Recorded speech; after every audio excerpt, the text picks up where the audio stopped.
Go. Must be completely satisfied with that performance.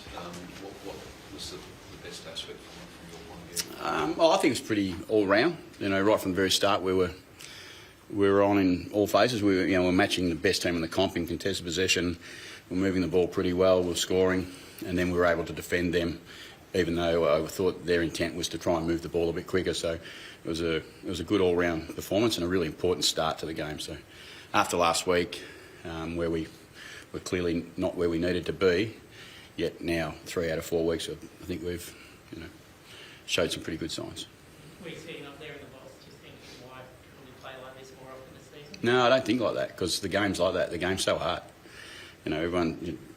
Players go there every week and they do their absolute best to perform at an elite level, but AFL football is really hard and it's really tough, and if you're a little bit off or you have a little few things going against you, like we found last week, you can quickly turn what's been a pretty positive month into a performance that's less than satisfying. That move upstairs, first time since round 4, 2023, what was kind of behind that from here? It's something we've been discussing for a little while now, and it's about it's a little bit around, it's what you got familiar with, it's what the players got familiar with, but we're about looking for all opportunities to continually improve, and if that meant being prepared to explore what that looked like and felt like for the players and for myself and for the coaches, we were prepared to have another look at it, and it was clearly tonight's a good result. Doesn't mean we'll stay there forever. It just means it was something that we're prepared to continually explore how to get better as a footy club, whether that's a different training week, different change up to the way we do different things, where the coach sits on the game day.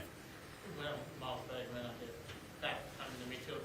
Well, actually not sickest, had an outstanding game. I mean, what do you see here? What kind of player can he become? You spoke about maybe play forward or centre as well. I mean, does this kind of show you the ceiling that he has on him? Yeah, I think he's untapped. I think he's a really high talent player who can play anywhere across. I mean, it's such a weapon that you can put. As I said, you could play forward. I think he might have kicked a couple of goals tonight even. So he can probably play front of centre and hit the scoreboard. Certainly, we know he plays behind the ball really strongly. And now, in the last 6 or 8 weeks, he's demonstrating that midfield is well and truly within his grasp. I think he's a really good player. The other thing I should say is I think he learned a bit last week too.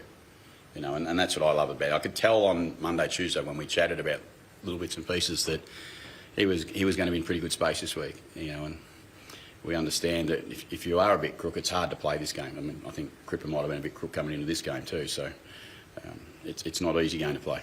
I think very respectful and he's taking time his decision, but surely after a performance like this, you just say, please make a decision soon. We want to know, kind of thing. That's up to him. He's got every right to take the amount of time he wants to, and I think the club have said that all the way through, and they'll support whatever time that is, and give Miles the space that he needs. Kind of back to half-back after burning midfield last week. Was that horses or a little maybe a concession that maybe didn't work the way you wanted to last week? Look, if I'm being really accurate, Connor's probably played somewhere close to 60-40 back mid for the entire period he's been back there. It's just that when you watch him, you see him as in a good performance, you see him more as a defender than you do as a mid. I think we use him regularly still through the midfield a bit. It's when we need him. He's our captain and he leads us really well. Butters was really dominant as well tonight. Do you have a word on his performance? It's stock. It's pretty stock for Zach. He's a tough bugger and plays really strong footy, and he's clearly important, and he's learning to deal with tags. And I think that's again been another growth of him. If you think about Miles' growth, I think Zach is a top 4 or 5 player in the competition. He's now learning to handle the tags in different ways and not just purely aggressively go after it. So he's learnt lots again this year, and he's only going to get better. What does a win like this do for the confidence of Brisbane next week? It's hard run going home, but to show that you can perform like this and blow a team out for water like it wasn't. Yeah, no, like I said yesterday, we're going to play our season as strong as we possibly can all the way through, and that we know our best footy. And we said again at the press conference yesterday, I think our best footy's been pretty good and pretty exciting. Before the game I even said it, but it's been inconsistent. Our challenge is to get that more consistent between now and the end of the year, and we know that every opportunity we get to play footy this year, we're just going to try and embrace that and play our best footy. So it's about to go to the first quarter, Ken, a couple of young fellas that sort of made their impact. I know Connor set it up in Mark, but Hugh and Joe had really impacted first quarters. You must be pleased with the way that they're. Yeah, look, I really enjoyed Hugh's start to the game because he's battled a long time to get his opportunity, and he was a bit unlucky to miss out probably last week and to get back in the side and play in an unfamiliar position. He typically plays midfield in the sample, and he came in and played at high forward for most of the first quarter and a bit, and was impacting the game really well. And he's got some composure at AFL level. He doesn't panic, so that was really pleasing. And Joey, you said Joey Richards, yep, yeah. Again, he's been fantastic for us all year, and first time he's come across from Collingwood, and he's really fitted into our club. Not just as a footballer, he's an outstanding person. He's one of the blokes you really love around football clubs. Like Asava, they add to the whole cultural piece. They don't just add to the playing piece; they add to the whole piece. With Asava, he's in the midst of probably the best run of his career at the moment, especially as a defender. He kind of spoke about not getting his head so much. How have you kind of seen what's he done well this year that he maybe wasn't doing so well? He's getting some confidence. He's getting some belief in himself.